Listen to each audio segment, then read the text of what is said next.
ಸುಂಟಿಕೊಪ್ಪದ ಆಸ್ಪತ್ರೆ ರಸ್ತೆಯಲ್ಲಿರುವ ಅಕ್ಷತ್ ಭಂಡಾರ ಹೆಸರಿನ ಅಂಗಡಿಯೊಂದರ ಮಾಲೀಕರನ್ನು ಯಾಮಾರಿಸಿ ಹಾಡಹಗಲೇ ಕಳ್ಳತನ ನಡೆದಿದೆ. ಗ್ರಾಹಕರ ಸೋಗಿನಲ್ಲಿ ಅಂಗಡಿಗೆ ಬಂದ ಖದೀಮರು ಅಂಗಡಿ ಮಾಲೀಕರ ಗಮನವನ್ನು ಬೇರೆಡೆ ಸೆಳೆದು ಕೌಂಟರ್ನಲ್ಲಿ ಇದ್ದ ಪರ್ಸ್ ಅನ್ನು ಎಗರಿಸಿದ್ದಾರೆ. ಪರ್ಸ್ನಲ್ಲಿ 10,000 ರೂಪಾಯಿ ನಗದು, ಪಾನ್ ಕಾರ್ಡ್ ಸೇರಿದಂತೆ ಹಲವು ಪ್ರಮುಖ ದಾಖಲೆಗಳಿದ್ದವು ಎಂದು ಮಾಲೀಕರು ತಿಳಿಸಿದ್ದಾರೆ. 2 ಗಂಟೆ ಆಗುಂಟು ಆಯಿತಾ. 2 ಗಂಟೆಗೆ ಬಂದರು 2 ಜನ. ಬಂದು ನನ್ನ ಹತ್ರ ಹೇಳಿದರು, ನೀವು ಇದು ಚಾಪೆ ಉಂಟಾ ಅಂತ ಕೇಳಿದರು. ಚಾಪೆ ಉಂಟು ಅಂತ, 10 ಚಾಪೆ ಬೇಕು ನನಗೆ ಅಂತ. ಆಯಿತು, 10 ಚಾಪೆ ಉಂಟು ಕೊಡೋಣ. ಆಮೇಲೆ ಹೇಳಿದರು 10 ಕುಕ್ಕೆ ಬೇಕು ಕಪ್ಪುದು ಅಂತ. ಉಂಟು ಕೊಡುವ ಅಂತ ಹೇಳಿದೆ. 10 ಇದು ಕುಕ್ಕೆನೂ ಕೊಟ್ಟೆ. ಮತ್ತೆ ಹೇಳಿದರು ಮುಚ್ಚಳ ಇರೋದು 5 ಬಕೆಟ್ ಬೇಕು ಅಂತ. 5 ಬಕೆಟನ್ನು ಕೊಟ್ಟೆ.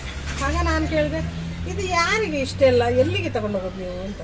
ಅದು ಹಾಸ್ಟೆಲಿಗೆ. ಯಾವ ಹಾಸ್ಟೆಲು? ಗದ್ದಳದಲ್ಲಿ ನೀವೇನು? ನಾನು ವಾರ್ಡನ್ನಲ್ಲಿದ್ದೀನಿ ಅಂತ ಹೇಳ್ದೆ. ಹೌದಾ, ನಾನು ಅಷ್ಟೊತ್ತಿಗೆ ಈ ಬಕೆಟ್ ಉಂಟು ಇಲ್ಲಿ, ಇದನ್ನ ತಗೊಂಡೋಗಿ. ಇದು ಬೇಡ ನನಗೆ, ಅಲ್ಲಿ ನೀಲಿ ಬಕೆಟ್ ಬೇಕು ಒಳಗಡೆದು ಅಂತ. ಅಲ್ಲಿಂದ ಹೋಗಿ ಇಲ್ಲಿ ಒಬ್ಬ ನಿಂತಿದ್ದ. ಅವ ಹೋಗಿ ಅಲ್ಲಿಂದ ಅಲ್ಲಿ ಅದಕ್ಕೆ ಬೇಕು ಅಂತ ಹೇಳ್ದ. ಅಲ್ಲಿಂದ ತಗೊಂಡು ಬರಬೇಕಾದ್ರೆ ಪರ್ಸ್ ಇದರೊಳಗಡೆ ಇದ್ದಿದ್ದು ಆರಿಸಿದ್ದಾರೆ.